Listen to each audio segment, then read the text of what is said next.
সুপ্রিয় দর্শক, একটি সুসংবাদ দিয়ে আমরা শুরু করছি আজকের অনুষ্ঠান জনতার গোয়েন্দা জনতার কথায়।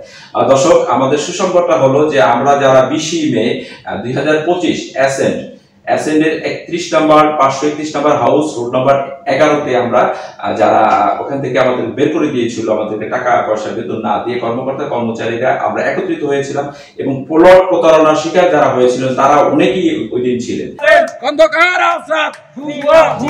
আমি অ্যাসেন্ডের সাবেক এমপ্লয়ি ছিলাম। এদেরকে বলার পরে এরা আমাদেরকে বেতন দেন এবং বিভিন্ন ধরনের হুমকি দামকি দিয়ে এরা আমাদেরকে বের করে দিছে।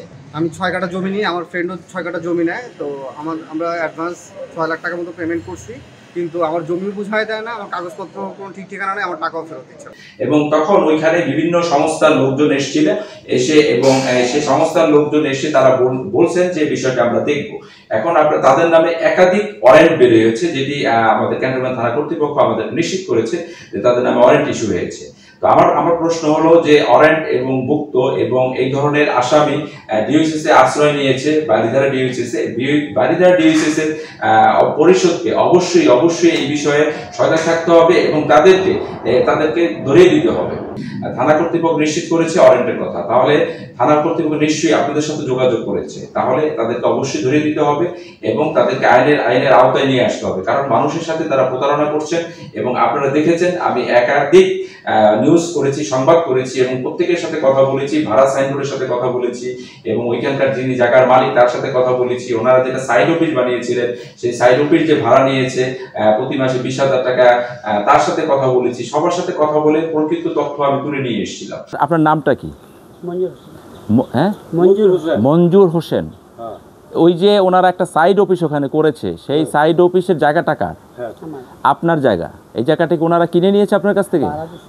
ভাড়া দিয়েছেন কত? 50,000? মাসে 20,000 টাকা। আমি শুনেছি 50,000 টাকা ভাড়া দিয়েছেন। তো ওনাদের নিজস্ব জায়গা না, এটা ওই আশেপাশে জায়গা কার? পুরো জায়গাটাই আপনাদের, মানে ওনাদের শরিকদের? ওনারা কি কোনো জায়গা কিনেছে এখানে? তো এখন তারা টাকা দেওয়ার চেষ্টা করছে এবং দেশ থেকে পালিয়ে যাওয়ার হয়তো বা চেষ্টা করতেছে। তারা যেন দেশ থেকে পালিয়ে যেতে না পারে সেই ব্যবস্থা আইন শৃঙ্খলা নিশ্চয়ই নেবেন এবং ডিওসিসি তারা যেন এখানে অভয় আশ্রম যাতে না করতে পারে সেই বিষয়টাও আমাদের খেয়াল রাখতে হবে। তো বারিধারা ডিওসিসকে আবার অনুরোধ করছি, আপনারা এই আসামিদেরকে ধরিয়ে দেওয়ার ব্যবস্থা করুন, কারণ তারা মানুষের সাথে প্রতারণা করছে এবং সব সময় তারা প্রতারক হিসাবে পরিচিত। অ্যাসেন্ট মানেই প্রতারক, accent town, accent green town, accent eastern town, এগুলো হচ্ছে তাদের একটা প্রতারণার ফাঁদ। আর লিখেছে অ্যাসেন্ট গ্রুপ। আমি যেহেতু ডিরেক্টর পাবলিক অ্যাফেয়ার্স হিসেবে এখানে দায়িত্বরত ছিলাম, যখন প্রতারণা দেখি আমি তখন এখান থেকে চলে আসি, তারা বহিষ্কার করে দেয় আমি যখন প্রতিবাদী হয়ে উঠি।